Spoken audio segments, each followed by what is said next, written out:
The Astra A-80 had been patterned after famous Swiss Germany designed pistol SIG-Sauer P220. A-80 features very similar frame and slide shape, similar recoil-operated, locked breech design with improved Browning-style linkless locking, and one large lug that locks into the ejection port in the slide. The double-action trigger with frame-mounted decocker on the left side of the grip is also patterned after the P220. The A-80 also features firing pin safety that locks the firing pin away from the cartridge primer until the trigger is pressed.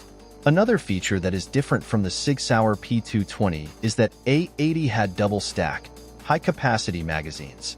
The first Astra pistol of the denominated, made in 38 Super Auto, 40 Smith & Wesson, 45 ACP and 7.65mm Parabellum. This last to sell in Italian market, and the first Astra using a non-fixed barrel. Magazines: 38 Super Auto, 15 rounds, 40 Smith & Wesson, 13 rounds, 45 ACP, 9 rounds. Magazines for its sale in the USA are limited to 10 rounds, and they have a false lower base welded.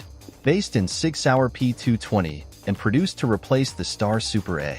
Only for milita or law enforcement agencies use as A90 and A100. 28,000 were made.